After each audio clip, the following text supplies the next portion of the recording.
Hi hello friends, welcome to our channel. నేను మీ Deepika. Today వచ్చేసి గురుకుల స్కూళ్ళల్లో పోస్టులను ఫిల్ చేయడం జరుగుతుంది. వాటి గురించి నేను వీడియోలో క్లియర్గా మెన్షన్ చేస్తా. అధ్యాపకుల నియామకానికి దరఖాస్తుల ఆహ్వానం. మొయినాబాద్ అంటే మన రంగారెడ్డి డిస్టిక్ కిందికి వస్తుందండి. మొయినాబాద్ హైదరాబాద్ రంగారెడ్డి జిల్లా పశ్చిమ ప్రాంతంలోని 17 సాంఘిక సంక్షేమ గురుకుల పాఠశాలలు కళాశాలల్లో తాత్కాలిక పద్ధతిలో అధ్యాపకుల నియామకానికి దరఖాస్తులు ఆహ్వానిస్తున్నారు. ప్రాంతీయ సమన్వయ అధికారి శారద జూన్ 29న ఒక ప్రకటనలో పేర్కొన్నారు. మొయినాబాద్ మన తెలంగాణ రంగారెడ్డి డిస్టిక్లో ఉంది. నేను ఆల్రెడీ ఇంతకుముందుకు గెస్ట్ లెక్చరర్ పోస్టుల గురించి చేసినప్పుడు ఆ ఏరియా ఎక్కడ కరెక్ట్ చెప్పండి అనేసి మీరు కామెంట్ సెక్షన్లో కామెంట్ చేశారు. అందుకే వీడియోని ఎండ్ వరకు చూడాలి, స్కిప్ చేయకుండా చూడాలి.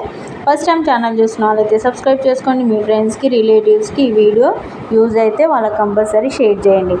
ఏ దాంట్లో అయితే తెలుగు సబ్జెక్టు, హిందీ, ఇంగ్లీషు, గణితము, భౌతిక శాస్త్రం, రసాయన శాస్త్రం, జంతు శాస్త్రము, వృక్ష శాస్త్రం అంటే ఈ జంతువు వచ్చేసి ఇంటర్మీడియట్ వాళ్ళకి జంతు శాస్త్రం, వృక్ష శాస్త్రం, అర్థశాస్త్రం, పౌరశాస్త్రం బోధించేందుకు దరఖాస్తులు చేసుకోవాలని సూచించారు. అంటే గురుకుల స్కూళ్ళల్లో ఉన్నవి, గురుకుల కళాశాల అంటే స్కూల్ లెవెల్లో ఉన్నవి, మన కాలేజ్ లెవెల్లో పోస్టులు ఖాళీగా ఉన్నాయి. అదేవిధంగా లైబ్రేరియన్, పీఈటీ, హెల్త్ సూపర్వైజర్ పోస్టులకు అర్హులైన అభ్యర్థులు జూలై 3వ తేదీన ఉదయం 9 గంటలకు మొయినాబాద్ మండలంలోని చిలుకూరు గురుకులలో జరిగే డెమోకు సర్టిఫికేట్తో హాజరు కావాలి. మొయినాబాద్ మండలంలో చిలుకూరులో మన గురుకుల కళాశాల, గురుకుల కాలేజ్ ఉంది, గురుకుల స్కూల్ ఉంది. ఆ గురుకుల స్కూల్ కానీ కాలేజ్ కానీ వెళ్ళి ఈ డెమోకు సర్టిఫికేట్స్, ఏ సర్టిఫికేట్స్ నేను చెప్తా, వాటికి సంబంధించిన సర్టిఫికేట్ తీసుకొని వెళ్ళాల్సి ఉంటుంది. మెయిన్ ఎలిజిబిలిటీ ఏంటంటే పీజీ చేసి ఉండాలి, బీఈడీ చేసి ఉండాలి, హెల్త్ సూపర్వైజర్ కంటే జీఎన్ఎం చేసి ఉండాలి, బీపీఈడీ, బిఎల్ఐసి అంటే వీళ్ళకు హెల్త్ డిపార్ట్మెంట్ అని అంటే జీఎన్ఎం.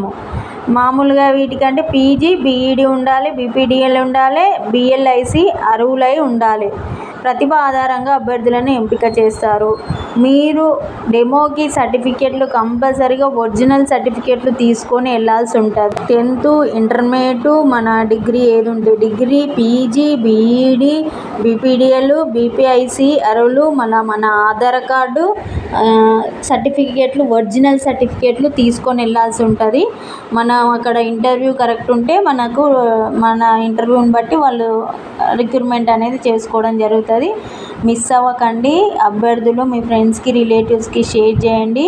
ఎలిజిబుల్ ఉన్న వాళ్ళు అటెండ్ అవ్వండి. థ్యాంక్స్.